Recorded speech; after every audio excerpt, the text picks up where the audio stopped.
experiencia y con quien estoy muy seguro que van a poder disfrutar al máximo estas sesiones de clases. Entonces, pues bueno, les damos una cordial bienvenida a nuestra última sesión de seminario. Y bueno, con ello vamos a comenzar justamente. Bueno, la sesión pasada estuvimos hablando muy especialmente de el texto de Antonio Latorre, este texto que es uno de los textos en español más completos sobre la investigación-acción, un texto que nos muestra por una parte varios panoramas, varios modelos de hacer investigación-acción, en su capítulo número 2, que atendió justamente la profesora María Elena, y después la profesora Brenda nos compartió en el capítulo 3 una serie de instrumentos, de herramientas que podemos utilizar para llevar a cabo el proceso de investigación-acción. Pero nos hizo falta, y nos da muchísimo gusto que nos acompañe la maestra Doris, este primer capítulo donde justamente Antonio Latorre busca conectar esa labor que hacen las maestras y los maestros con la investigación educativa y que de alguna manera es la labor que le da sentido, le da relevancia, le da importancia, por una parte al trabajo que hacen las maestras y los maestros como investigadores, pero otra parte al mismo trabajo que hacen las maestras y los maestros, ya que a través de esa investigación se puede mejorar la práctica docente. Entonces, si gustan, para comentar y para cerrar justamente esa etapa de participación, voy a permitirme dejar la voz en la maestra Doris Aimé Nochebuena, que nos va a platicar justamente, si está usted de acuerdo, estas conexiones que Antonio Latorre precisa en el capítulo 1 de su libro. Adelante, maestra. Muchas gracias, doctor. Buenas tardes a todos. Agradecerle por permitirme presentar el capítulo que me corresponde. Y bueno, me voy a permitir compartir pantalla sobre el apartado que me toca desarrollar. ¿Me pueden confirmar, por favor, si es que ya se ve? Ya se puede ver muy bien. Gracias, doctor. Muchas gracias. Bueno, pues ya la sesión pasada pues estuvo comentando sobre esta cuestión de la investigación-acción del profesorado y los estudiantes. Sin embargo, pues creo que claro, es muy importante esta parte medular del por qué investigar, para qué investigar. Y es muy curioso porque en el apartado 1 pues viene todo el antecedente que pues vaya, como lo acabo de comentar, antecede al investigador como profesor. Entonces, vamos a estar revisando el libro, pues ya lo conocemos, Investigación-Acción, conocer y cambiar la práctica docente. Y bueno, el libro nos comenta sobre una visión del aula como espacio de investigación y desarrollo profesional, justamente en donde se cuestiona el papel que los docentes deben de desempeñar y cuál debe ser su compromiso. Entonces, nos habla sobre una nueva visión de la investigación como parte de la vida del profesor, ya no como un recurso, ya no como una metodología, ya no como una estrategia, sino como parte de nuestro día a día, así como hacemos todas nuestras actividades diarias. Y también, pues nos comenta que este libro se fundamenta en la concepción educativa de que el profesorado o el profesional es un investigador práctico, reflexivo. ¿Por qué? Porque pues va a integrar en su práctica la función investigadora, como lo acabo de comentar, hacerlo parte de nuestro día a día para así tener un autodesarrollo profesional y los instrumentos e insumos justamente con el objetivo de mejorar la calidad de los centros educativos o incluso de los mismos alumnos directamente. Y bueno, el capítulo 1 que tiene por nombre El profesorado como investigador. Este capítulo nos habla sobre una propuesta justamente que considera a la enseñanza como investigación y a la persona como docente investigadora de su práctica profesional. Entonces, vamos a estar analizando mucho estos vínculos de enseñanza e investigación. La enseñanza debe de ser concreta y debe de llevar una metodología para que genere investigación. ¿Y quién va a generar investigación, perdón? Pues el docente investigador que en el que se va a convertir. Y nos va a dar mucha cuestión metodológica teórica también. El primer apartado pues marca algunos argumentos base para poder desarrollarlo, poder entenderlo y poderlo reflexionar. En primer momento nos habla de que la investigación debe de ser una empresa colaborativa. ¿Por qué? Porque para desarrollar una investigación pues necesitamos sujetos de investigación, contexto, análisis y diversos recursos o agentes que nos pueden ayudar a desarrollar dicha investigación. También nos habla de que los docentes deben investigar su práctica profesional mediante la investigación-acción, teniendo como foco la práctica profesional del profesorado. Entonces, aquí nos habla de investigar su práctica profesional. Vamos a ir adentrándonos en el punto en el que primero el docente es investigador por su propia cuenta para investigar su práctica y en beneficio hace una investigación para con los alumnos. También otro argumento es que la investigación debe de realizarse en los centros educativos y para los centros educativos. ¿Por qué? Porque nosotros como maestros sí hacemos investigaciones, claro que sí, pero ¿qué enfoque, qué resultados y qué respuestas le damos nosotros a esa investigación? Y pues si nosotros no realizamos la investigación clarificada desde un inicio, pues no tendrá resultados sumamente impactantes. En este caso, el autor nos maneja que la investigación es para los centros educativos, realizarse ahí para que los resultados se queden ahí. Y también nos habla, el último argumento, de que los centros educativos deben institucionalizar una cultura investigadora en el profesorado.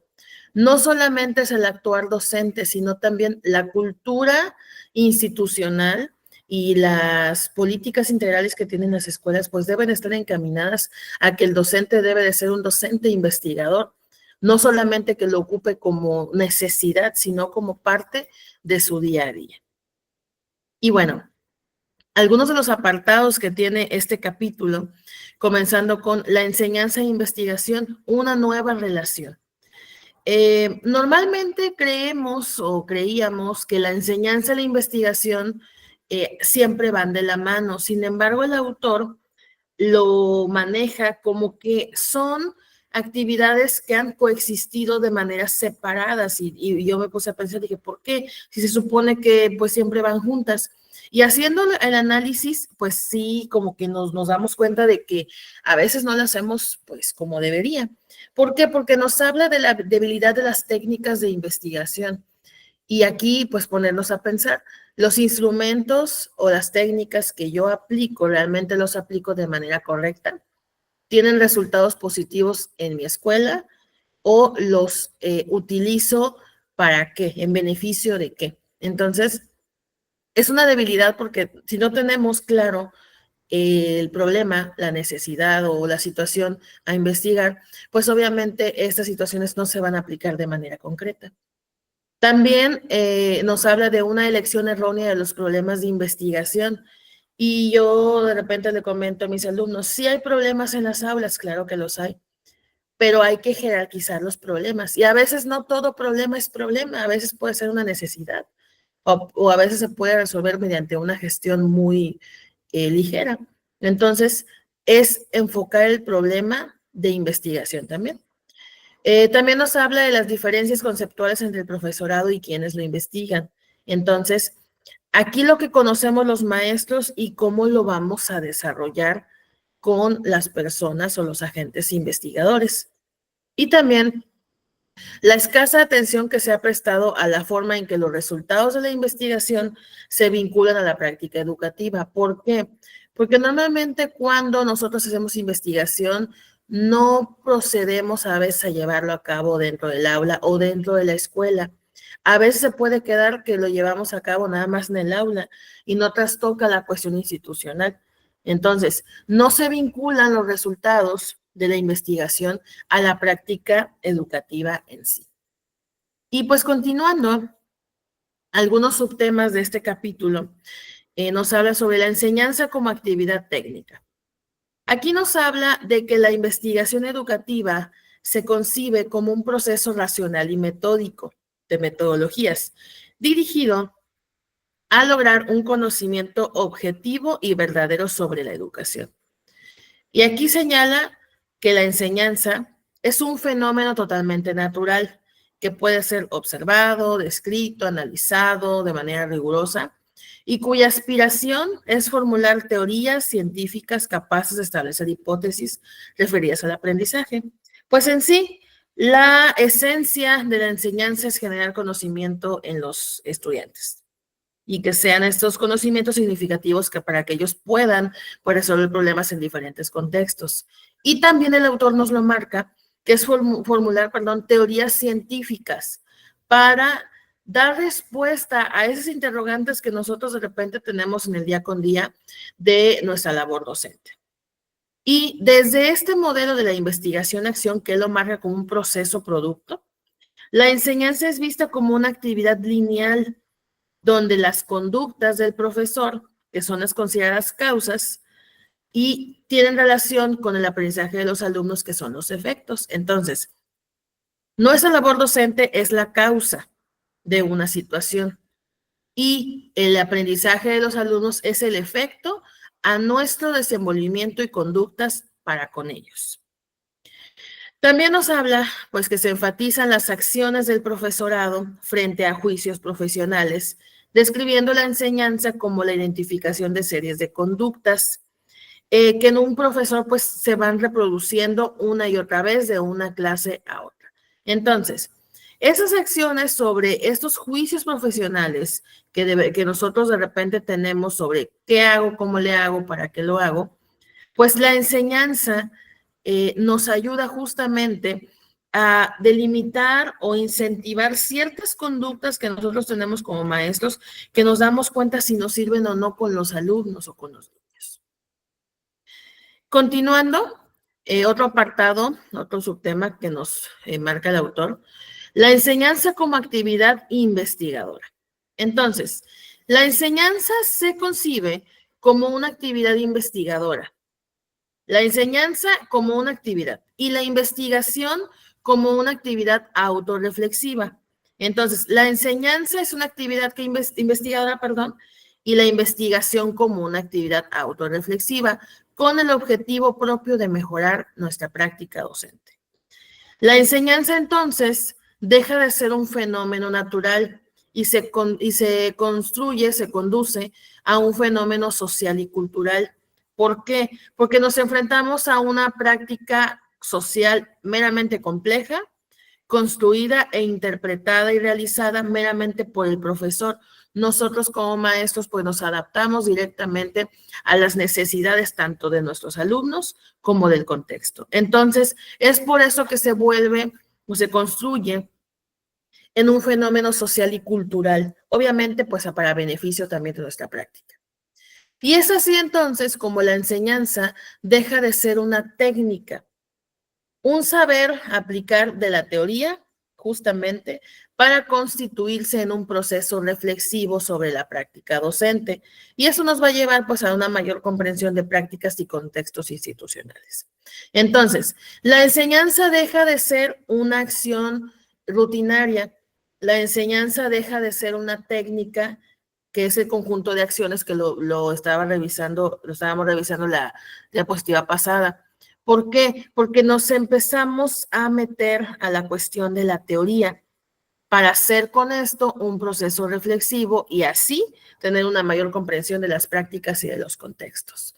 Entonces, aquí entonces es en donde el docente se está desarrollando ya como un docente, como un profesional investigador. ¿Por qué?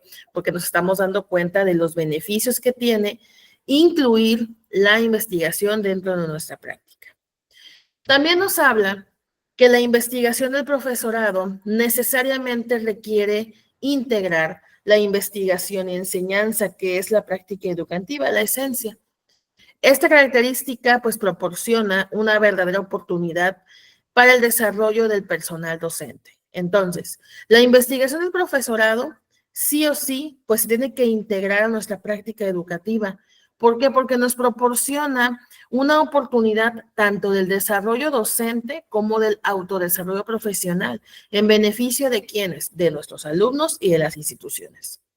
Y nos marca también, pues, que si el objetivo de la investigación es mejorar la calidad educativa, perdón, la enseñanza, pues, es concebida como una actividad investigadora. Entonces, todo tiene un sentido, porque si nosotros comenzamos investigando para mejorar nuestra práctica educativa, por ende los resultados van a pegar en la calidad educativa, en la enseñanza y en el aprendizaje de nuestros alumnos.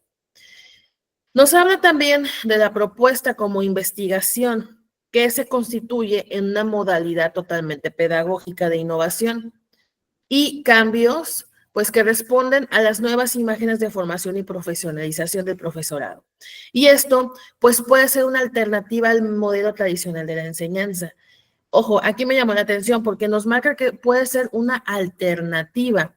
No viene a suplir la parte tradicional, la parte que de repente, pues, con la que nosotros crecimos o nuestros papás crecieron, sino como una adicional, y esto lo vamos a revisar de manera concreta más adelante, sino como una alternativa a los procesos tradicionales de enseñanza. El siguiente subtema que nos marca el documento son los docentes y la investigación.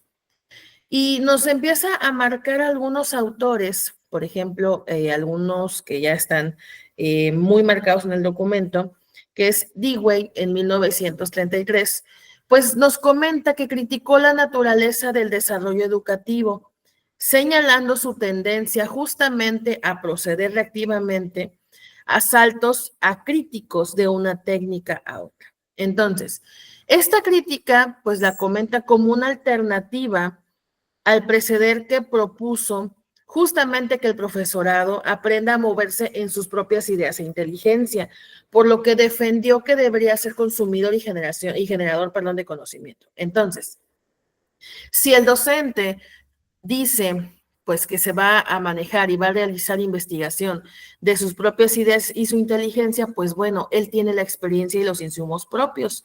¿Por qué? Porque el docente al final está inmerso en el contexto, en las aulas y frente a los estudiantes. Y si se realiza una investigación sobre estos tres apartados que tenemos nosotros como ser maestros, pues obviamente se va a hacer un profesor consumidor y generador de conocimiento en pro de los alumnos. Entonces, la idea de que el profesorado pruebe las teorías educativas en sus clases, pues dio a la tradición del profesorado investigador. Entonces, estas teorías que los docentes de repente nos hacemos de qué pasaría si, qué haría si modifico esto, qué puede pasar, y si lo quito, qué podría pasar. Esas interrogantes e hipótesis, pues se investigan y se ponen en práctica justamente en las aulas de clase. Y aquí este concepto, pues, de las teorías educativas nos habla que fue desarrollado por Eliot, que es otro autor que se maneja mucho en el capítulo 2 y 3, en el Ford Teaching Project. Y los resultados de este movimiento, pues, se resumen en dos puntos muy importantes. El abandono por parte del profesorado del papel consumista pasivo de usuario de materiales curriculares. Y es lo que comentaba hace un momento. La investigación, el profesor como investigador, no viene en sí a suplir la cuestión tradicional, pero aquí, mediante el Ford Teaching Project del autor Eliot, nos marca que sí la viene a suplir. Entonces, aquí yo veo que viene siendo como un complemento más que nada. ¿Por qué? Porque yo creo que todos en nuestro momento en clases y en nuestra vida cotidiana, pues hemos recurrido a ciertos métodos tradicionales. ¿Por qué? Porque nos han funcionado. Y a veces empezamos con un método tradicional y lo innovamos con algo nuevo, con algo necesario a las necesidades educativas de nuestros niños actualmente. Y el otro logro que nos marca el autor Elliot es que el profesorado comienza justamente a definirse por un mismo lenguaje, perdón, una metodología y un estilo de información más manejable a través del acceso a debates más teóricos. Entonces, es un mismo lenguaje, ¿por qué? Porque los problemas los estoy analizando yo como maestro. Es una metodología porque yo, por medio de la investigación, voy a recurrir a referentes teóricos y la información es más manejable. ¿Por qué? Porque yo soy quien lo estoy llevando a cabo. El investigador soy yo.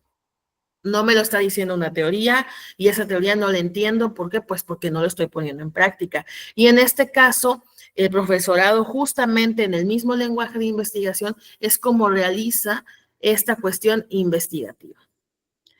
Bueno, continuando, perdón, me voy.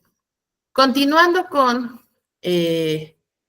las diapositivas, nos habla de que esta idea, pues bueno, surge de una propuesta en que el profesorado tiene la capacidad para reflexionar sobre la práctica y para adaptarse a situaciones cambiantes en el aula y del contexto social escolar. Entonces, cuando el maestro empieza a investigar los posibles elementos que tiene su grupo por alguna necesidad o problema, se hace la capacidad de reflexionar y así generar a situaciones cambiantes en el aula, en el contexto. ¿Por qué? Porque lo está conociendo y porque está justamente inmerso. Entonces, la figura de un profesor intelectual, crítico, capaz de cuestionar, indagar, analizar o interpretar las prácticas y situaciones académicas del quehacer docente, pues conlleva justamente la propuesta del profesorado como investigador, ciertas características que tenemos y que aportan a nuevos elementos del proceso educativo. Por lo que, pues a nosotros como maestros se nos brinda, justamente siendo docentes investigadores, esta posibilidad de identificar los problemas y dificultades del docente en la práctica. Identificando uno de los problemas, indagarlos, o sea, realizar la investigación en sí y reflexionar para proponer acciones de intervención, comprensión o una posible mejora justamente de las prácticas educativas. Y de nuevo, todo en pro de los estudiantes y de la institución educativa. Otro apartado que nos marca el autor, que es la teoría y la práctica dialogan, así lo maneja. Y aquí hay dos paquetes, pudiéramos comentarlo. La teoría y la práctica es un paquete y la investigación y la enseñanza es otro paquete. Pero mantienen una estrecha relación, pues no hay una práctica docente que no se apoye en los resultados de la investigación. Entonces, no podemos nosotros decir que puedo desarrollar mi práctica si no he hecho investigación. ¿Por qué no? Porque no tengo yo el antecedente. Entonces, ¿de dónde parto? No hay entonces una práctica docente de calidad, porque si voy a partir sin diagnosticar a mis alumnos, pues no voy a tener resultados positivos.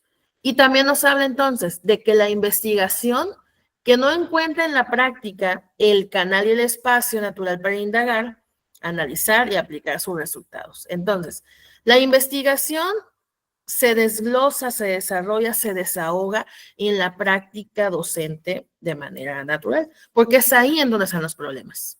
Entonces, se hace el espacio para indagar, analizar y justamente aplicar los resultados y seguir investigando. El autor Elliot, que lo hemos estado comentando, propone un cambio en la relación teórica-práctica. ¿Cómo y de qué manera?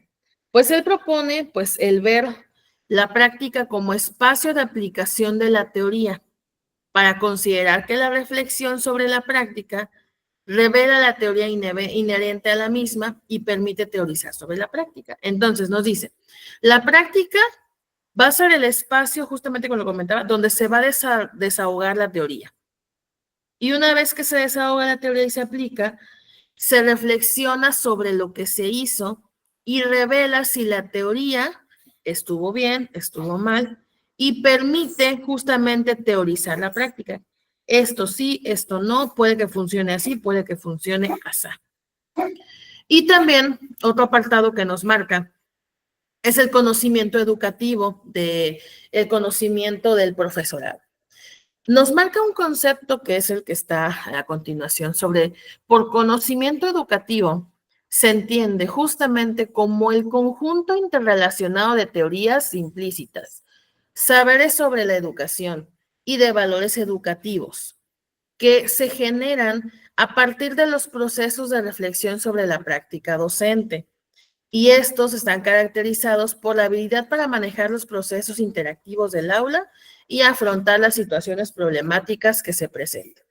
Entonces, conocimiento educativo, pues podemos nosotros pensar que solamente tiene que ver con la escuela y con el plan de estudios, pero no. Aquí nos habla que es un conjunto de teorías, saberes, valores, reflexiones y prácticas, todo en beneficio de mejorar los procesos educativos en el aula y afrontar las situaciones problemáticas que justamente se presentan dentro del aula o bien de la institución.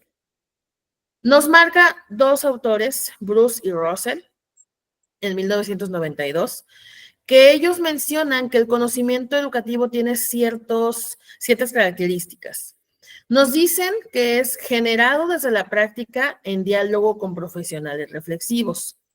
A veces nosotros ponemos de frente nuestro trabajo, por ejemplo, cuando estamos haciendo una investigación de alguna situación, y mandamos a los alumnos a entrevistar a los maestros, su experiencia o alguna situación, y es aquí en donde se pone en práctica ese diálogo y los resultados son más específicos y son más también pues reflexivos. ¿Por qué? Porque son los profesionales son los que tienen esta parte de la reflexión.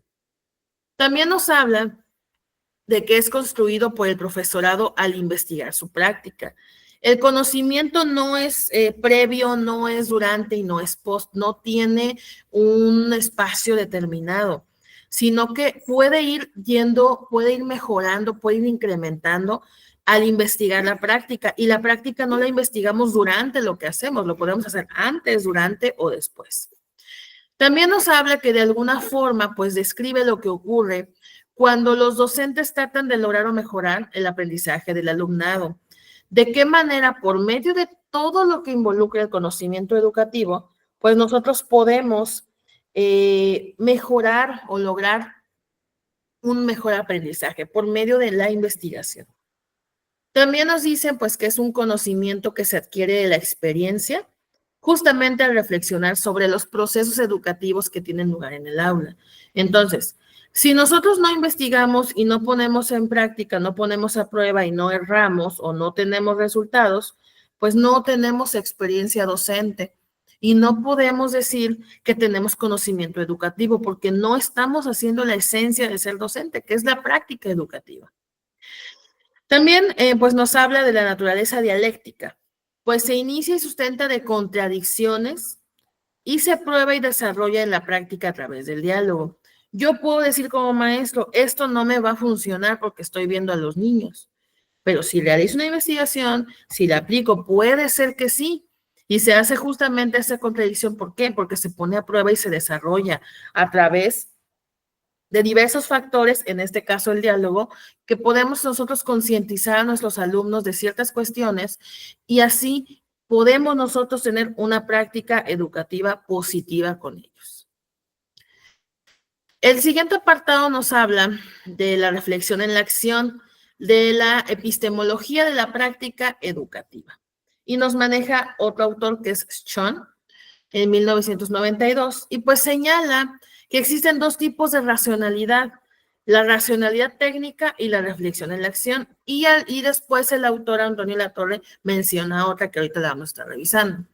El cuadro 2, que es este que está a continuación, que está en el libro justamente, recoge las ideas del autor Sean sobre los tipos de racionalidad, de profesional y de la problemática justamente que resuelve. Entonces vamos a analizarlas.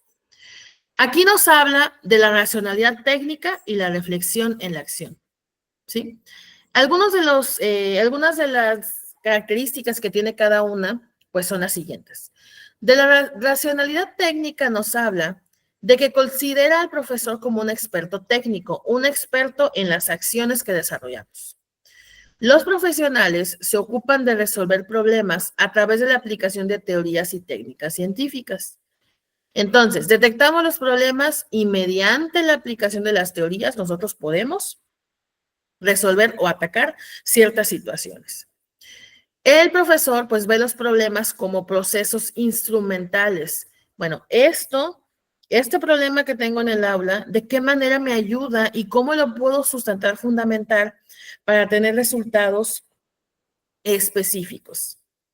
También nos habla pues que se jerarquiza la relación entre la teoría y la práctica, entre la investigación y acción y el saber y hacer. Entonces aquí hay 3 paquetes: teoría y práctica, investigo y practico, investigación y acción, saber y hacer, que son prácticamente todos van encaminados al mismo objetivo. Lo que cambia es el método en cómo nosotros lo vamos a estar desarrollando y de qué manera, si es de manera formal o informal.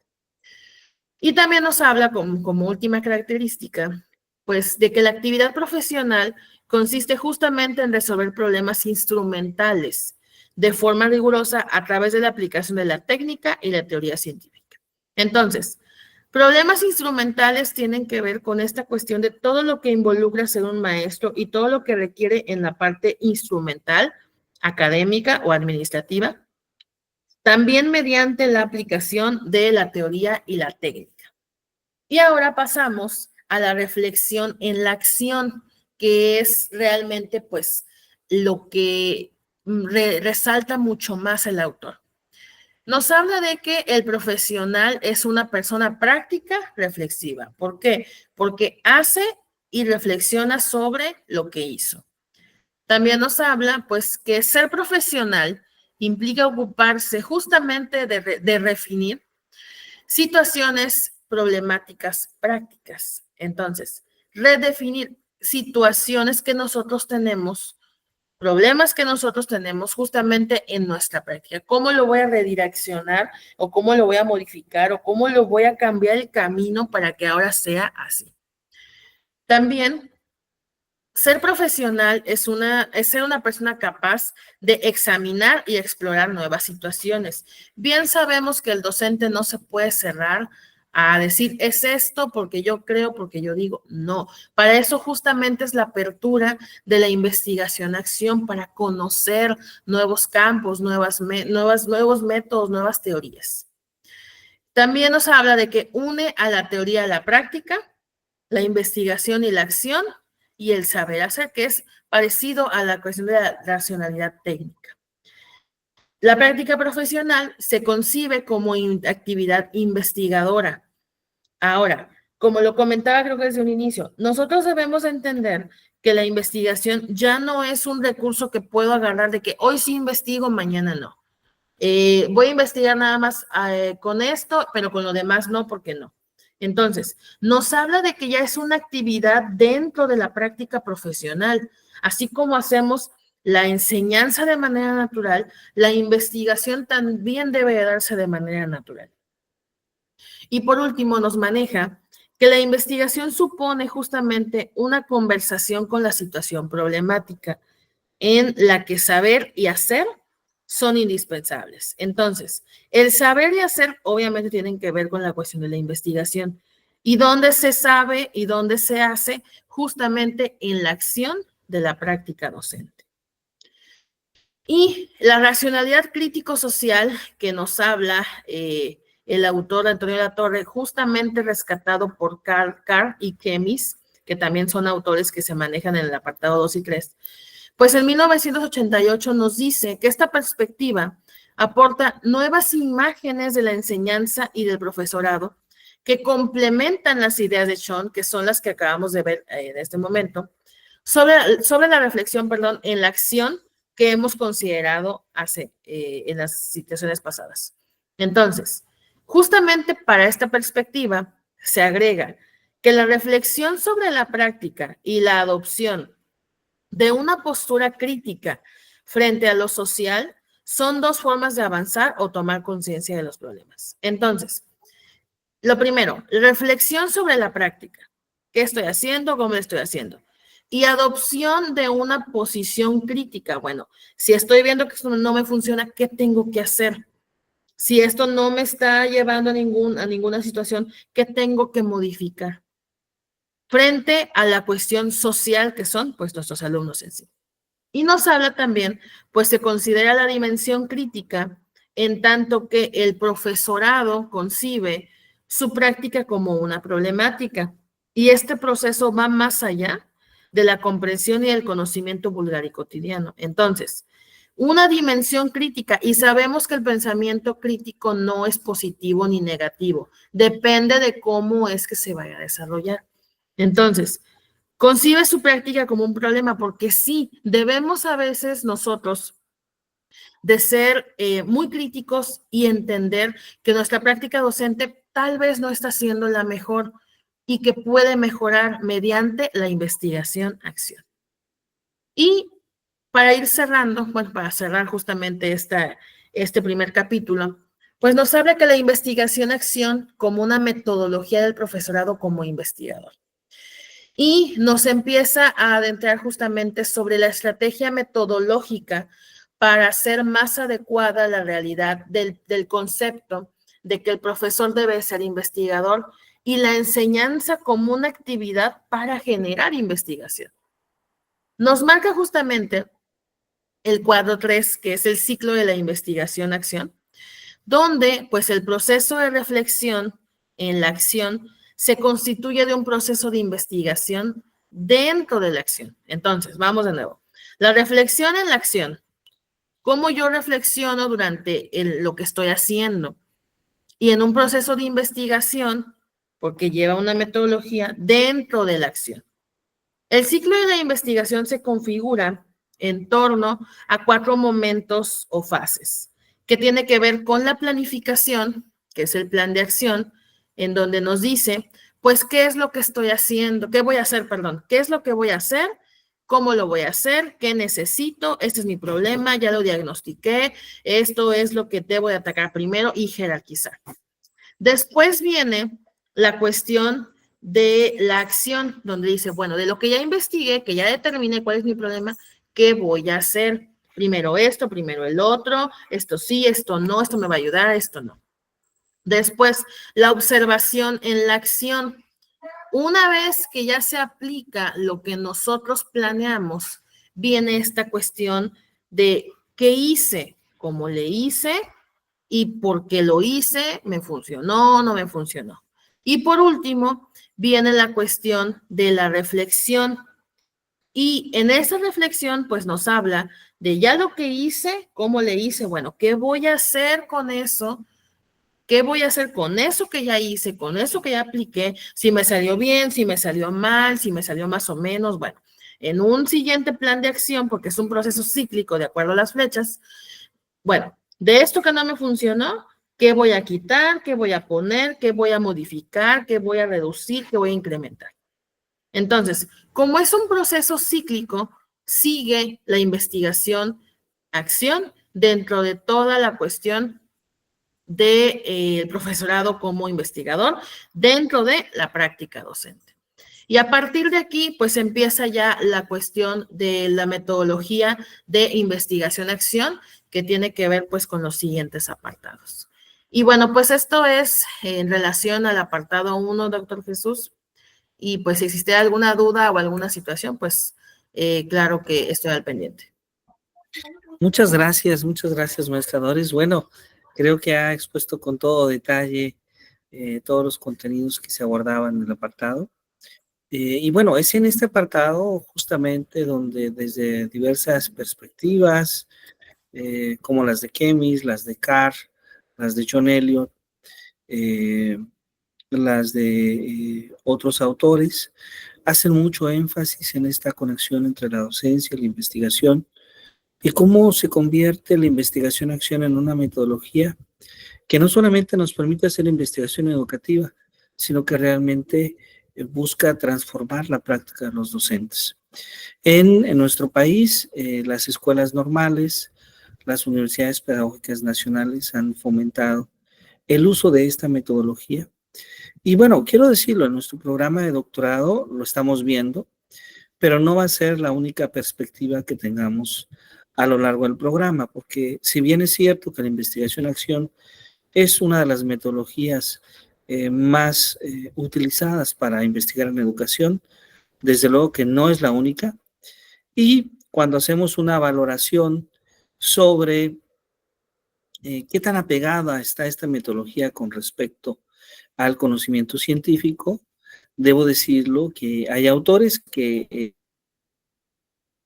se asume que aquello que produce la investigación-acción ya es algún tipo de ciencia educativa, pero también hay otros autores mucho más exigentes que no lo ven bajo esta misma perspectiva. Entonces, bueno, ahí vamos a tener diversos puntos de vista, pero lo que es claro, lo que es sumamente claro es que es a través de la investigación-acción que se va dando justamente esa transformación en la práctica educativa, por un lado, y por otro lado también nos permite hacer investigación educativa. Lo comentó la maestra Doris y creo que también se comentó en la sesión pasada, pero insisto en hacer énfasis en esta separación que a lo largo de varias décadas se profundiza justamente en la educación en nuestro país y, por qué no decirlo, también en América Latina, en donde tenemos el investigador educativo y tenemos al docente. El investigador educativo, quien es quien hace las propuestas, las teorías, el docente que toma las teorías, pero que en muchas ocasiones ve estas teorías desconectadas de lo que pasa en la realidad, de lo que pasa en el salón de clase. Entonces se abre esta brecha, esta separación, y eso es justamente la función que tiene la investigación-acción, tratando de hacer que esta brecha sea cada vez mucho más breve, mucho más angosta, y tratando de alguna manera de darle un papel digno y de darle un papel protagonista a los docentes también como investigadores educativos. Y creo que en ese sentido es algo sumamente interesante. Bueno, muchas gracias, maestradores. No sé si la maestra Brenda tenga alguna pregunta o algún comentario en este respecto.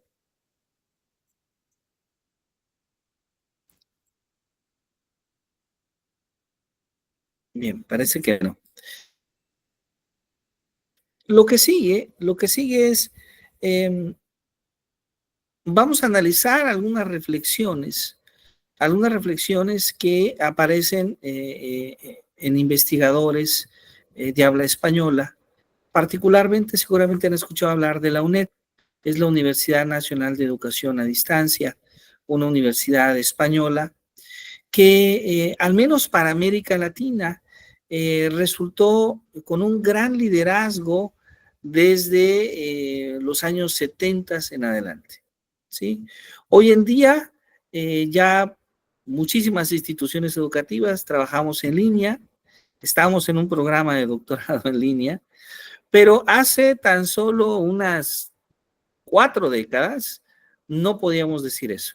Las opciones de estudiar en un formato virtual eran muy reducidas y ahí la UNED ocupó un liderazgo internacional, sobre todo para el habla española, sumamente importante. Debo decir que gran parte del movimiento de la educación en línea comenzó con una universidad que seguramente han escuchado hablar, la Open University, ¿sí? La Open University, la universidad abierta, que era una universidad inglesa. Y ahí en esa universidad es donde se realizaron los primeros estudios, no en línea, sino a distancia.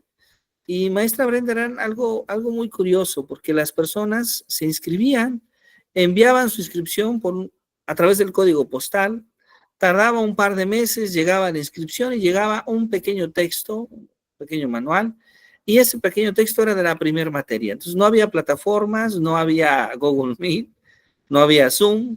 Entonces la gente contestaba el libro textualmente, terminaba de contestar el libro y lo enviaba carta de su profesor con comentarios, calificaciones, etcétera. Era ese proceso en 4, 5, 6, a veces hasta 10 años que la Open University tenía, y es el primer mecanismo que conocimos de una educación a distancia certificada. Esto es importante, ¿no? Porque entre académicos, entre personas pueden enviarse información, pero acá estamos hablando de ya algo completamente oficial.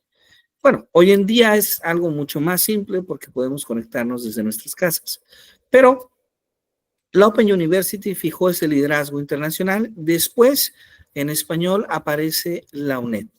Y la UNED, la Universidad Nacional de Educación a Distancia, que tiene sede en Madrid, España, ha sido siempre una de las universidades pioneras de esta modalidad, pero también pioneras, debo decirlo, en la investigación educativa, ¿sí?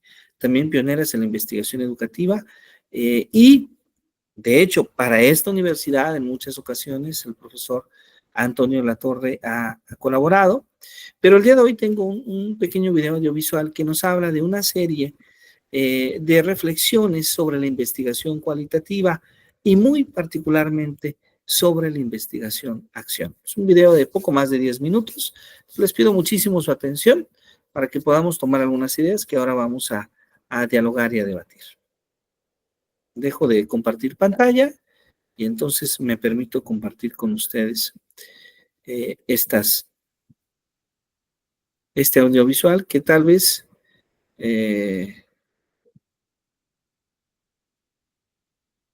comparto con todos ustedes. Vamos a ver si ahí se puede ver.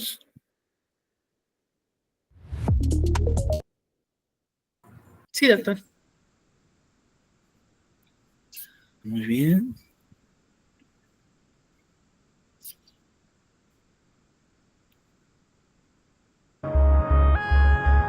Ya está.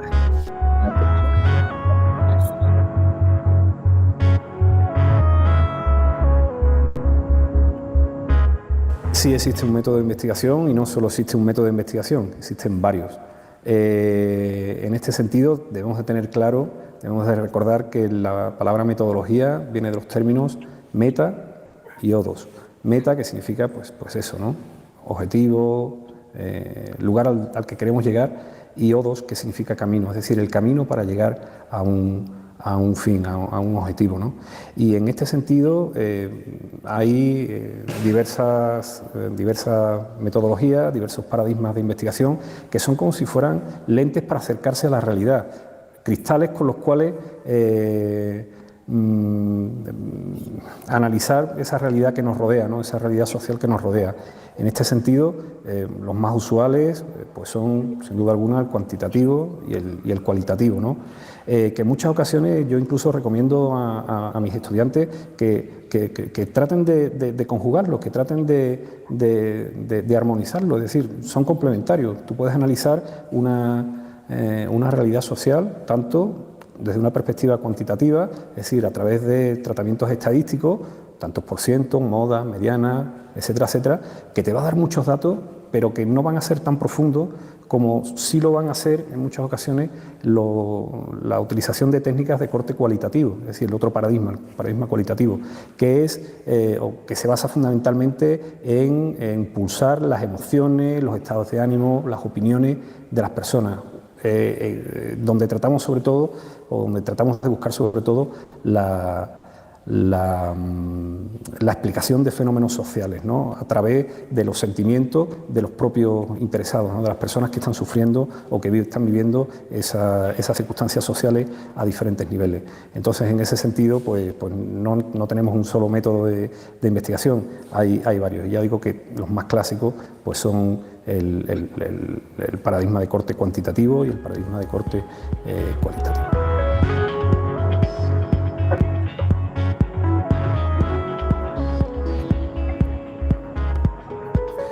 El método cualitativo es un método de investigación que ofrece, como ya he dicho antes, una serie de datos muy profundos, muy basados en las emociones, las opiniones, los estados de ánimo de las personas.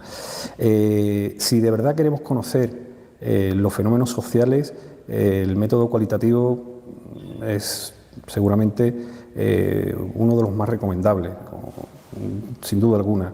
Gracias a él vamos a tratar de conocer, de entender, de explicar por qué suceden determinados fenómenos sociales a diferentes niveles. El método cualitativo tiene sus características. como todos, ¿no? Uno de los aspectos fundamentales es que cada uno de nosotros, cada uno de los investigadores que desarrollen este tipo de metodología es el instrumento de medida. Quien de verdad determina, está haciendo una observación y ve un empujón de alguien, porque está viendo el nivel de agresividad de unos niños. ¿Hasta qué punto ese empujón es una agresión o es un juego, es parte de un juego? ¿Quién determina eso? Usted, en una lista de observación. Y no hay en ese sentido otro elemento, ¿no?, que le permita medir eso, ¿no? Es un método que no prueba hipótesis, realmente la genera, realmente genera teorías e hipótesis. Es un método que aborda y que analiza el fenómeno en su conjunto. Es en ese sentido holístico, es muy parecido a una explotación a cielo abierto, donde cada vez vamos ensanchando en amplitud y en profundidad. Es emergente, se va realmente reconduciendo conforme se va desarrollando. Pueden aparecer hallazgos que no esperábamos, no tienen reglas de procedimiento. En muchas ocasiones, esto se lo van a encontrar muchos investigadores noveles, no hay una escala de observación, la va a tener que crear usted. No hay unas categorías determinadas para hacer un análisis de determinado conjunto de normas o de leyes, lo va a tener que hacer usted. Y en ese sentido, esa no existencia de reglas implica que en muchas ocasiones incluso se critique por su subjetividad, por su falta de fiabilidad, pero realmente los objetivos que trata de conseguir usualmente una investigación de corte cualitativo pues son diferentes a los del cuantitativo, ¿no? Entonces, desde esa perspectiva, si uno utiliza una subjetividad objetivada, es decir, lleva la investigación con rigor, lleva la investigación seriamente, trata de apoyarse en otros compañeros que le puedan ayudar en determinados momentos a la hora de hacer la categorización, a la hora de hacer la observación, a la hora de hacer determinado tipo de inferencia, a la hora de triangular con otros compañeros, etcétera, la investigación va a ser seguro, seria, rigurosa y por supuesto con todas las bendiciones epistemológicas, científicas que requería el caso, ¿no?, que requiere el caso.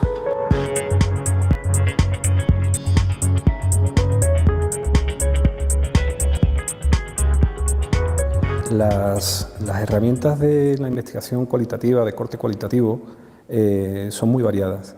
Van desde la entrevista, el grupo de discusión, la observación, las historias de vida, el análisis de contenido. Es decir, realmente el investigador dispone de una panoplia, dispone de un abanico muy amplio de técnicas. Técnicas que serán recomendables en función de los objetivos que realmente queramos, ¿no? En este sentido,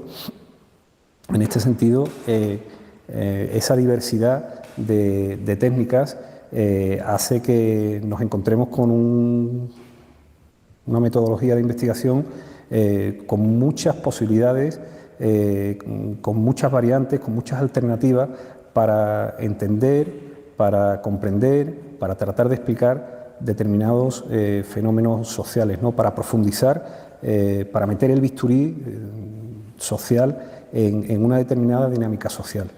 En este sentido, realmente las más usuales suelen ser la entrevista, suele ser el grupo de discusión, suele ser la observación, pero no podemos desdeñar otras que también podrían ser muy fructíferas en este sentido, como es, por ejemplo, la técnica del análisis de contenido, y bueno, algunas otras, ¿no?, como por ejemplo las historias de vida, etcétera, que realmente tienen dentro de sí la posibilidad y ofrecen la posibilidad de conocer de manera bastante cabal la realidad social que pretendemos conocer.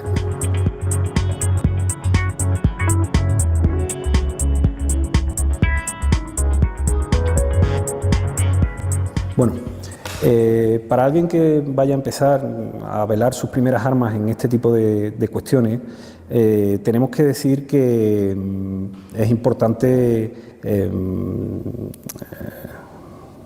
conocerlas, es importante, en fin, revisar literatura, ver otro tipo de investigaciones que te puedan en un momento dado poder inspirar, etcétera, etcétera, ¿no? En este sentido, lo importante tiene que ver, ya digo, después de un primer momento de revisión de literatura, en fin, de profundización, de ir determinando los objetivos de la investigación que hayas decidido, o que tú veas que son tal vez los más adecuados. Una vez que hagas eso, debes de empezar a ver el campo de trabajo, el campo de estudio donde vas a trabajar, ¿no? Que conozcas la comunidad, que te adentres en los colectivos donde deseas, en fin, analizar la realidad o en el fenómeno social en el cual sea, digamos, el sujeto de investigación, el objeto de investigación en este caso, y posteriormente comenzar a trabajar en lo que es el ajuste de tu técnica en concreto. Es decir, es muy normal, por ejemplo, hacer una especie de preguión de entrevista, pasarla después al juicio de expertos y posteriormente calibrar si realmente esa entrevista te va a dar los datos que tú quieres que te den, ¿no? Exactamente igual podríamos hablar con respecto al tema del grupo de discusión, ¿no? En muchas ocasiones, al final, y era lo que decía anteriormente, al principio del todo, ¿no? que en multitud de ocasiones vas a tener que construir ad hoc, es decir, de manera ex professo, esa técnica concreta para ese colectivo en concreto, en ese momento en concreto, y para ese fenómeno en concreto en el que quieres profundizar, ¿no? En este sentido, una vez que hayas hecho eso, que al final hayas construido la técnica, llega el momento, bueno, de aplicarla. En muchas ocasiones, una vez que la has aplicado, por ejemplo, si has hecho una entrevista, pues tienes una hora de grabación. Ahí no acaba la investigación, hay mucho más que hacer, ¿no? Llega el momento de transcribirla, de analizarla, si tienes otras entrevistas, de ir comparando, de ir haciendo categorías, es un aspecto muy importante de la investigación cualitativa que antes se me había pasado.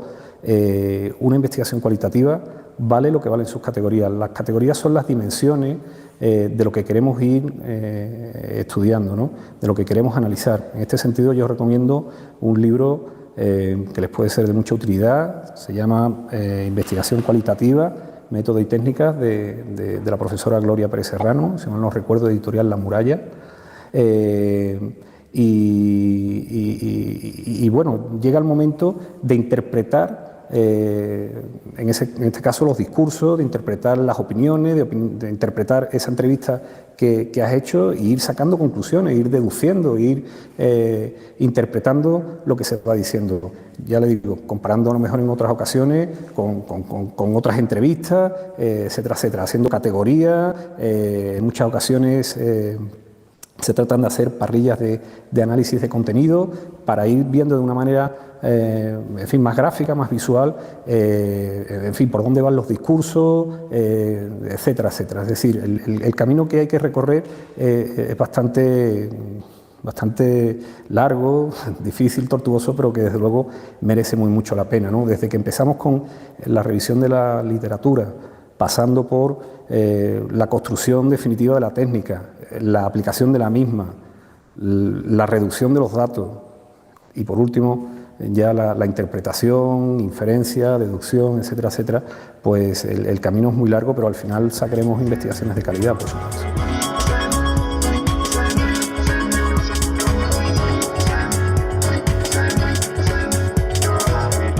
En primer lugar, que se ilusionen con el tema, que se apasionen con él.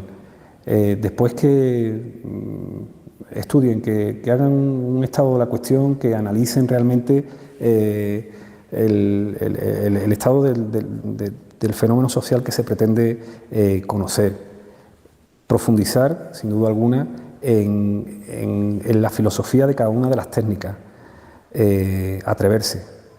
Yo les recomiendo también trabajar en equipo en muchas ocasiones, es decir, pedir el apoyo de otros investigadores para determinadas cuestiones, cuestiones relacionadas con interpretación, con en registro de determinados datos, a la hora de analizar el contenido de alguna cuestión, a la hora de hacer las categorías, que sometan sus trabajos a jueces de expertos. Yo creo que es muy importante la validación de técnicas, de instrumentos por parte de gente experta, de gente que conozca, conocedora de la temática o de la técnica. Después que se atrevan. Yo creo que hay que ser arriesgado, hay que ser valiente para dar ese paso y hacer lo posible por conocer una realidad social cada vez más cambiante, cada vez más difícil y en fin, cada vez con más aristas que es necesario, sin duda alguna, conocer para poder intervenir.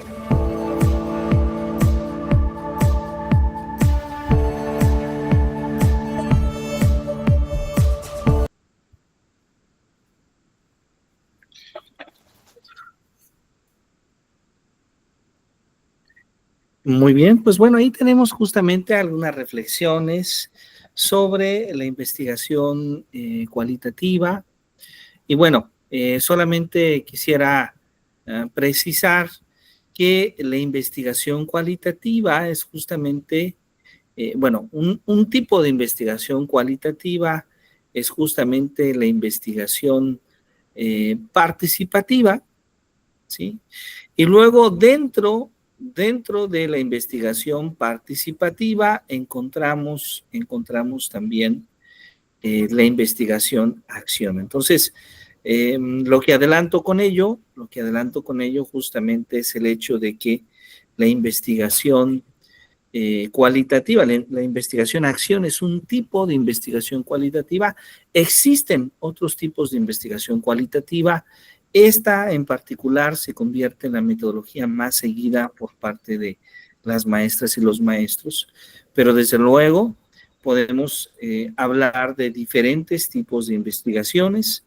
En los últimos años y en nuestro país ya no sigue siendo tan popular la mirada que tuvo en los años 70, de los 50 a los 70 Jean Piaget, pero hay toda una corriente en la investigación educativa que llamamos la investigación psicogenética.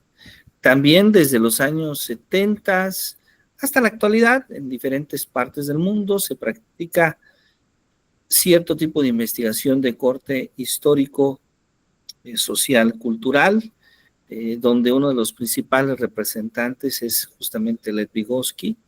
También en otras partes del mundo, de los años 70 para acá, ¿sí? Hay toda una visión de una nueva manera de hacer investigación basada en el paradigma dialéctico transdisciplinar, un paradigma en el cual la figura de Edgar Morin aparece a suma importancia. O también están otros tipos de investigaciones, tipos hermenéuticas, fenomenológicas, en fin, podemos encontrar una gran variedad y entre todas esas variedades, una de ellas y un método de ellas, solamente un método de ellas, es la investigación-acción. Bueno, no trato de hacer menor a la investigación-acción, pero solamente quiero hablar de que hay un abanico muy amplio y una sola pestañita del abanico es la investigación-acción, porque a veces asumimos y pensamos que esta es la metodología cualitativa y no, lo cualitativo realmente es sumamente amplio. Muy bien. Bueno, ¿alguna reflexión de este video? ¿Alguna pregunta, algún comentario, maestra Aimee, maestra Brenda, que desean hacer de este video? ¿Qué les parece esta breve entrevista que hacen a un investigador, a un profesor español, que nos habla justamente de algunas características de la investigación? ¿Me permite, Doc? Sí, adelante. Bueno, me llamó mucho la atención, ya casi cerrando la entrevista, pues que decía que la investigación no es, no tiene esencia, sino se aplica con trabajo en equipo. Y pues de repente uno piensa que las investigaciones son personales, son propias. Y sí, claro, pues lleva nuestro nombre, lleva nuestro toque. Pero es cierto, de repente a veces uno se centra tanto en la labor propia docente que olvidamos pues todos los agentes educativos y todo lo que influye el desarrollar una investigación. Y a veces solamente pensamos que es la investigación en un campo, en un área, y se va a quedar ahí, y no. Nuestros alumnos pues ahora pueden retomar las investigaciones y cómo es que las adaptamos a la vida cotidiana, porque al final pues estamos preparando a los alumnos para que sean pues capaces de resolver o desarrollarse en diferentes contextos.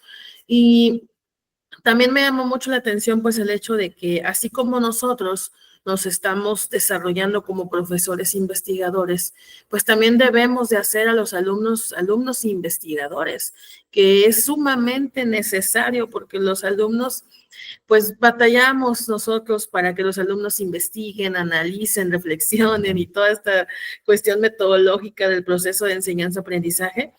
Pero si nosotros como maestros tenemos la cultura de investigar, pues los alumnos la van a adoptar porque somos el referente perfecto, somos el ejemplo para ellos día con día en el aula. Entonces me gustó mucho que se enfocara también en los alumnos, porque luego a veces la práctica docente pensamos que somos nosotros nada más, pero al final trastoca con ellos. Claro. Esto que comenta es muy interesante, maestra Aimee, muy, muy interesante, porque con la investigación sucede algo muy semejante a lo que pasa con la lectura, ¿sí? Queremos que, si somos papás y tenemos un niño en casa y queremos que lea, pues el mejor ejemplo para que un niño lea es que sus padres lean, que alguien más en casa esté interesado en leer. Si nosotros estamos interesados en Facebook y en estar en el celular, créanme que también los niños rápidamente van a tomar el celular y van a decir, bueno, eso que hace mamá, eso que hace papá, también es interesante para mí. Entonces, claro que sí. Si queremos que un estudiante investigue, la mejor manera de incentivar es que nosotros investiguemos. Y esto que comenta, también me gusta mucho la parte de ver a la investigación como un medio de colaboración. En muchos sentidos, yo a veces platico que, vamos, hay investigadores innatos, hay personas que no sé cómo explicar, pero tienen una habilidad extraordinaria. Comento simplemente, Jean Piaget escribió más de 200 ensayos publicados en revistas arbitradas, ¿sí? En nuestro país, probablemente uno de los grandes investigadores que tenemos aún con vida es un astrónomo, un radioastrónomo que se llama Luis Felipe Rodríguez Jorge.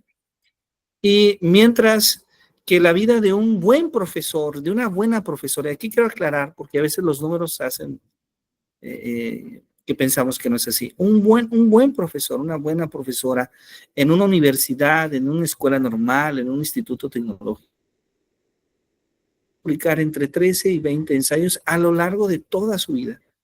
Y habrá cumplido con esa labor investigativa. Es decir, publicar 20 ensayos no es cualquier cosa, significa que cada año al menos hizo una publicación.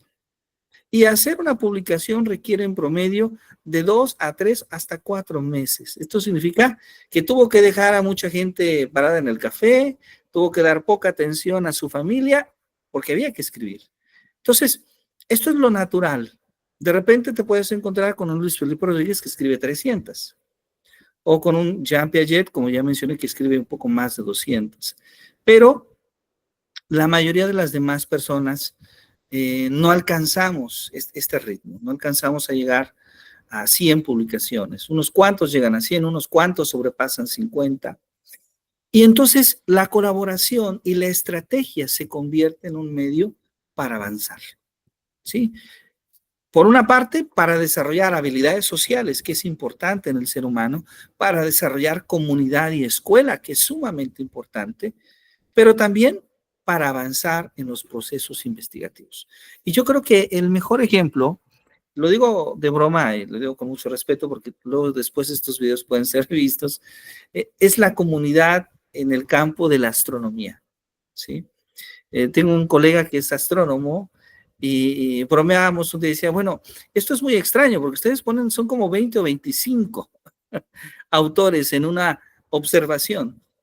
Pero bueno, después de comprender lo complejo, la tecnología, los esfuerzos, tanto institucionales como humanos, es natural que haya hasta, a veces hasta 50 personas en un solo artículo, ¿sí?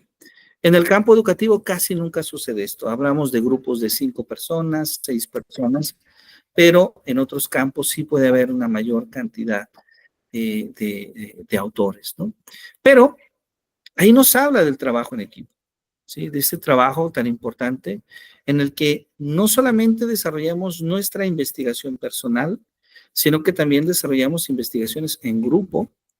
Y esto es valioso para CONACYT. Por ejemplo, CONACYT en nuestro país permite la colaboración de una persona en más de un grupo académico. Nosotros podemos formar parte de un grupo de investigación o hasta de 3 cuerpos académicos, ¿sí? Además de tener nuestras propias investigaciones. ¿Por qué? Porque tenemos muchas facetas, ¿sí? A lo mejor yo estoy interesado en ciertos campos, no lo sé, de la administración, ¿sí? Bueno, entonces, por un lado, me interesa la economía, por un lado, me interesa temas relacionados a problemas relacionados a logística, pero también me interesan las matemáticas y entonces a veces escribo con el equipo de logística, a veces escribo con el equipo de administración, a veces inclusive escribo con el equipo de economía, a veces hasta hablo un poco de filosofía y economía, a veces hablo de matemáticas. En fin, podemos estar en diferentes equipos, ¿sí? Y en diferentes equipos podemos aportar y también podemos aprender de otras personas. Este es el papel justamente que juega la comunidad. Y Guy Brousseau, por allá en los años 80, que es uno de nuestros grandes maestros en el campo de la educación, es uno de los primeros que no solamente dijo, sino que además probó que cuando el niño, y estoy hablando de niños, ni siquiera de jóvenes, el niño está en un contexto investigativo o que le implique hacerse preguntas, hacerse cuestionamientos, el niño se interesa a investigar.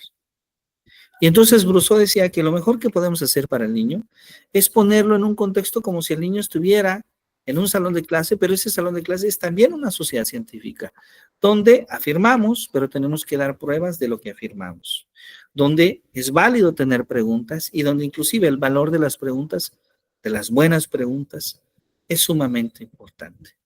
Y esto es relevante porque en muchas ocasiones el niño, el adolescente no se atreve a preguntar.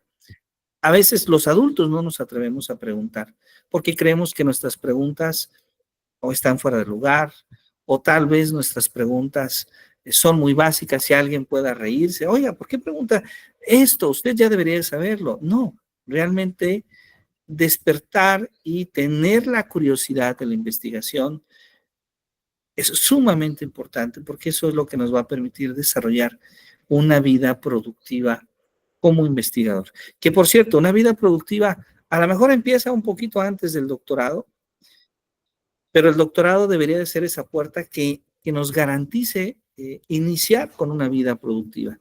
Y en muchas ocasiones, sobre todo fuera de los programas de doctorado, se cree que el doctorado ya es como el último grado, entonces ya termino y ya, hice mi tesis doctoral, me gradué.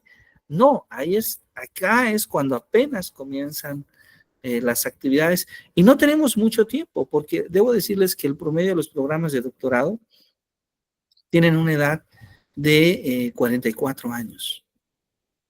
Y más o menos escribimos hasta los 70, poquito más de los 70. Entonces nuestra productividad son como unos poquito más de 30 años después del doctorado. Ya, se acaba. Es poquito el tiempo, así que, pues bueno, habrá que aprovecharlo al máximo. Maestra Brenda.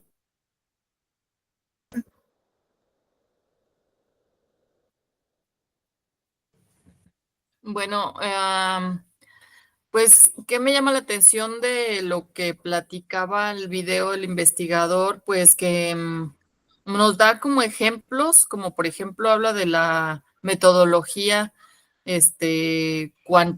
cualitativa, más bien, cualitativa, pues que se basa en las emociones y da un ejemplo de, por ejemplo, que nosotros tenemos que medir, pero que esas mediciones no existen. Bueno, que nosotros son subjetivas porque nosotros pues tenemos que diseñar esa escala de medición. Entonces, y del ejemplo de un empujón de un niño a otro niño, ¿no? Y eso pues me llama la atención de, para mí, ¿qué significa ese empujón? Entonces, eso me llama la atención. También que nos da como pasos a seguir para animarnos a hacer la investigación socioeducativa, como analizar estados de los fenómenos sociales, filosofía de las técnicas, apoyos de investigación, de investigadores, que nos apoyemos de otros para que pues nos guíen y para que nos orienten un poquito en lo que ellos ya conocen. Y pues le iba a preguntar, tengo una duda, en la parte de, por ejemplo, hablaba de grupos de discusión, ¿cómo es esa parte de grupos de discusión? No sé si me pudiera explicar eso, maestro, lo que es, en lo que es la metodología de investigación. Claro que sí. Por ejemplo, cuando estamos construyendo una investigación es importante tener espacios de expresión, de discusión, sobre todo que estén interesados en la misma temática. Entonces, esa es la razón por la cual las instituciones de educación superior, sobre todo, crean los cuerpos académicos o los grupos de investigación. Porque en primera instancia, vamos a decirlo de esta manera, nuestra institución educativa a lo mejor dice, bueno, la maestra Brenda está interesada en un tema específico, la maestra Aimé es un tema semejante, el maestro Pedro es otro tema, ok, entonces vamos a invitarlos a que ustedes formen un cuerpo, que ustedes se reúnen de manera regular, una vez a la semana, una vez a quincena, una vez al mes, y puedan dialogar sobre sus temas de interés, sobre sus investigaciones. Esto es sumamente importante porque las discusiones se enriquecen, nos dan miradas distintas. Ahora, a veces ya tengo esa oportunidad de platicar con mi grupo de discusión, con mi cuerpo académico, pero es necesario salir de casa. Y esa es la importancia que tienen los congresos. Esa es la importancia que tienen los coloquios. Entre más especializados, entre más internacionales, es mucho mejor, aunque nos cueste más trabajo, ¿sí? Si tienen la oportunidad de que su coloquio sea en otro idioma, híjole, no importa, hay que esforzarnos.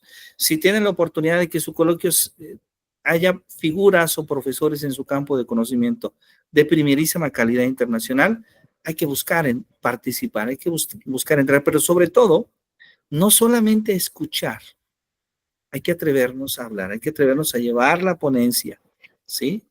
Y vivir ese temor, ese miedo que se vive, desde luego, pero es también un momento de aprendizaje, porque ahí es cuando probablemente alguien del público, yo no estoy tan de acuerdo con lo que usted dice, yo no estoy tan de acuerdo con ese concepto, porque yo entiendo ese concepto de esta otra manera, y es que la otra teoría del otro autor dice esto y usted dice, esa confrontación de ideas, ese diálogo permite el aprendizaje. Y a veces los profesores no siempre estamos dispuestos y acostumbrados a ese diálogo, debo decirlo, porque en muchas ocasiones nuestro diálogo es con los estudiantes. Entonces, el diálogo con los estudiantes es un diálogo mucho más agradable, mucho más simple. No encontramos esta diferencia de ideas, inclusive alguien que está desacostumbrado por decir, oye, hay diferencia de ideas, me está atacando. No, simplemente hay una diferencia de ideas que es algo natural en los espacios académicos, ¿sí? Y más cuando los espacios académicos son innovadores. ¿A qué me refiero cuando el espacio académico es innovador? Cuando las personas que participan en el espacio son, por ejemplo, personas que están en ese momento generando nuevo conocimiento e investigación de calidad. Ahí es cuando más controversias se dan. Porque a veces, en otros espacios, ya hablamos de teorías muy acabadas, ¿sí? Pero si vas a un espacio donde hablas de las nuevas teorías, de las nuevas ideas, seguramente no están acabadas, y al decir que no están acabadas, no están aceptadas por todos. Y entonces hay reminiscencias, hay conflictos, hay diferencias, pero al mismo tiempo ahí es donde se gestan los aprendizajes, ¿sí? Ese es el papel justamente de los seminarios, de los coloquios, de los congresos. Claro, podemos empezar siempre en nuestro alcance, podemos empezar en nuestra escuela, podemos empezar en nuestra región, podemos empezar en espacios nacionales y cuando sea posible en espacios más internacionales, porque eso es realmente lo que genera los aprendizajes, ¿no? Bueno, espero haber podido contestar su pregunta, maestro.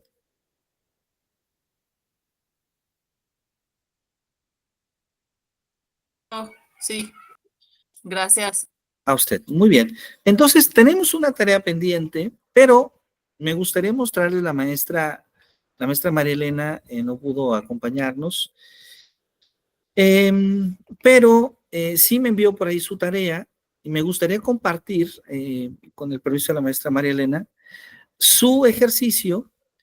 Vamos a analizarlo un poquito, voy a permitirme hacer algunos comentarios, ella verá esta grabación, pero además nos da una idea de nuestro propio trabajo en 8 días, porque hoy es la última sesión de nuestro seminario y la fecha límite para el envío de este trabajo será justamente en 8 días. Por cierto, en 8 días no tendremos sesión, ya es el primer fin de semana así, libre de descanso, para que puedan estar con su familia. Y de hoy en 15, nuevamente empieza el seminario con la doctora Natalia Bustos Carrillo. ¿Ok?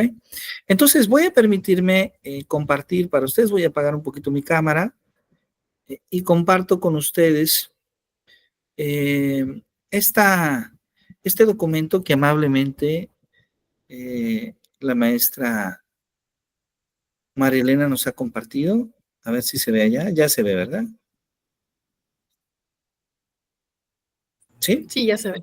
Ya se ve. Entonces, ella establece una problemática que es el desarrollo de habilidades socioemocionales en alumnos normalistas, un reto en la formación docente. Entonces, ella nos dice, el desarrollo de las habilidades socioemocionales en alumnos normalistas es un reto crucial en la formación docente, ya que influye directamente en su desempeño académico y profesional. La falta de estrategias para manejar el estrés, la ansiedad y la frustración impacta su confianza, limitando su participación en actividades prácticas y en la toma de decisiones dentro del aula. Asimismo, la dificultad para gestionar conflictos y comunicarse efectivamente puede afectar su relación con los alumnos y colegas, dificultando la creación de un ambiente de aprendizaje positivo. Por ello, fortalecer las habilidades es fundamental para la formación docente e integral. Esta redacción que hace la maestra María Elena es muy correcta, es una buena redacción. Solamente faltaría que cuando nos habla de la falta de estrategias para manejar el estrés, la ansiedad y la frustración impacta su confianza, ahí, por ejemplo, debe haber algún tipo de cita. ¿A qué nos referimos con un tipo de cita? ¿Qué otros autores han estudiado y han llegado a esa conclusión? Que desde luego sí los hay, porque estos son estudios ya conocidos, pero nos faltaría agregar alguna cita. Muy probablemente ahí podríamos agregar algún trabajo en los que aparezca Daniel Goleman o Richard Davidson, que son dos psicólogos estadounidenses ampliamente conocidos por sus estudios en este campo del conocimiento. Después nos habla de la descripción del contexto. El grupo de alumnos de estudio está conformado por 33 estudiantes, 18 mujeres y 15 hombres, todos del primaria intercultural, plurilingüe y comunitaria, turno matutino de la Escuela Normal de las Huastecas. Este grupo se caracteriza por su diversidad de niveles de preparación académica previa, Algunos provienen de contextos urbanos con acceso a materiales educativos variados, mientras que otros provienen de comunidades rurales donde los recursos bibliográficos y tecnológicos son limitados. Esta heterogeneidad influye en la forma en que los alumnos enfrentan los desafíos académicos y particularmente su entorno de habilidades sociales, su desarrollo, perdón, de habilidades sociales. Durante las sesiones de clase se ha observado que los alumnos tienen dificultades para manejar la frustración ante la complejidad de ciertos contenidos, lo que se refleja en desmotivación y en algunos casos en abandono de tareas académicas. Asimismo, una marcada tendencia a la falta de confianza en sus capacidades docentes, lo que limita su participación en actividades prácticas y en la toma de decisiones dentro del aula. Estas dificultades también afectan su relación con los compañeros, ya que en ocasiones evitan el trabajo colaborativo por temor de no estar a la altura de las expectativas. Muy bien. A nivel institucional, desde el área de atención a estudiantes o área psicopedagógica, se han implementado estrategias como talleres de inteligencia emocional con psicólogas expertas en el tema, pero los resultados han sido limitados debido a la falta de seguimiento personalizado y de un enfoque integral que considera el desarrollo socioemocional como pilar fundamental en la formación docente. Además, la carga académica y las exigencias de la práctica docente reducen el tiempo que los estudiantes pueden dedicar al autoconocimiento y a la mejora de sus habilidades interpersonales. La problemática de la falta de habilidades socioemocionales, por ejemplo, ahí sí haría un cambio, porque la problemática no es la falta de las habilidades socioemocionales. Las habilidades socioemocionales ya las poseemos. Lo que debe de aparecer ahí es la falta de una buena gestión emocional o socioemocional. Es decir, en lugar de habilidades, debe ser gestión la palabra. La falta de una adecuada gestión emocional en los alumnos no solo afecta su bienestar personal y académico, sino que también tiene implicaciones en su futura labor docente. Un maestro que no ha desarrollado competencias socioemocionales se enfrentará a desafíos de la gestión del aula, en el manejo de conflictos y en la creación de un ambiente de aprendizaje positivo. Esto está muy bien, pero habría también que citar un estudio que demuestre esta afirmación, ¿sí? Y resulta fundamental diseñar intervenciones pedagógicas que promuevan el desarrollo de estas habilidades en los estudiantes normalistas, así asegurando una formación docente más integral y más efectiva. Entonces, bueno, es un documento muy bien redactado y como podemos observar son solamente 2 o 3 aspectos muy breves, términos técnicos en el sentido de, en lugar de hablar de manera genérica sobre las habilidades socioemocionales, hablar más bien de la gestión emocional. Pero bueno, es un buen trabajo. ¿Qué nos falta en este trabajo? Por ejemplo, las referencias. ¿Se observaron? Faltan las referencias. Entonces, en nuestra propuesta el próximo sábado hay que considerar al menos 5 referencias para nuestro trabajo. Hay que considerar al menos 5 referencias. Se acostumbra que en el nivel de doctorado estas referencias sean menores a 10 años. Sin embargo, en muchas ocasiones hay artículos que llamamos fundamentales. Por ejemplo, tal vez alguien diga, es que voy a citar a Daniel Goleman, y Daniel Goleman escribió Inteligencia Emocional en 1995. Bueno, ya pasan 10 años, pero es un texto importante, básico. O a lo mejor su estudio consiste en analizar el modelo de Goleman y otro modelo histórico más atrás todavía, que es el modelo de Jean Piaget, que escribió cuando hace este libro Inteligencia y Afectividad en 1952. Entonces, bueno, ni modo de no incluirlo si es el texto del que vamos a analizar. Entonces, a veces hay ciertas posibilidades de incluir textos más antiguos, si se consideran textos base, ¿no? Sí, para la investigación, pero preferiblemente siempre se piensa en estudios que sean no mayores a 10 años. Por ejemplo, un artículo profesional generalmente tiene 15 referencias, al menos 15 referencias, donde 10 sean preferiblemente en los primeros 10 años. Maestra Brenda, adelante, por favor. Sí, maestro, la pregunta es las referencias, bueno, porque ¿dónde irían? ¿En la problemática o en el contexto? ¿O en ambas? Porque mencionó que a la compañera le faltó poner las referencias, pero no sé si se tenga que poner en ambas. Bueno, la referencia va al final del documento en una sección que llamamos referencias o fuentes bibliográficas, pero lo que sí debe de ir son las citas. La cita en el formato APA debe aparecer en un paréntesis el primer apellido del autor, coma, el año de publicación. Esa es la que debe de ir, sobre todo cuando damos una afirmación, ¿sí? Cuando nosotros afirmamos algo que suponemos por hecho, algo que suponemos que es verdad. Dos maneras de escribirlo. Es decir, si yo digo que tal afirmación es verdadera, bien sea que en mi artículo demuestre que es verdadera y entonces tengo que mostrar evidencias, metodología, etcétera, o si no, digo, mira, yo no lo demuestro, pero Daniel Goleman en su libro de 1995 lo hace, que por cierto él tampoco lo hace, al menos no en ese libro, pero tengo que citar entonces la investigación de otro artículo de investigación donde se dé esa prueba que yo estoy citando, ¿sí? Entonces, cuando hacemos una afirmación que requiera de una demostración, que es muy común en los textos académicos, entonces tenemos que hacer esa cita, ¿sí?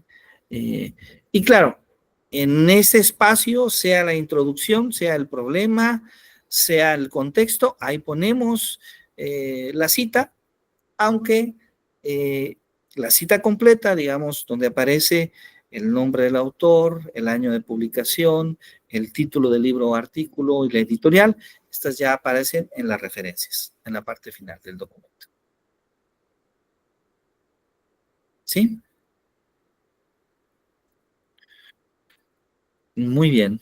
Sí, bueno, pues entonces lo que nos quedaría, muchas gracias, maestra Brenda. Lo que nos quedaría entonces sería trabajar con el desarrollo justamente de nuestra propuesta. Vamos a tratar de darle forma con este seminario y con un seminario próximo, van a ser 2 seminarios, para buscar que este inicio de la escritura en el siguiente cuatrimestre pueda ser un documento publicable. ¿Sí? Vamos a hacer ese esfuerzo. Así que, bueno, pues yo seminario. Con esto concluimos nuestro seminario de investigación cualitativa. El siguiente fin de semana no tenemos sesión, pero de hoy en 15 días ya estará con ustedes en el nuevo seminario de tecnología educativa la doctora Natalia Bustos Carrillo, que es la titular de este seminario. Yo agradezco muchísimo su atención y deseo que disfruten lo que resta de la tarde allá en casa, en familia, y un placer saludarles, con mucho gusto. Muchas Igualmente, gracias, doctor. maestro. Bonita tarde. Muchas gracias. Pásenla muy bien. Cuídense mucho. Bye. Hasta luego. Bye, bye. Adiós. Hasta luego. Bye, bye.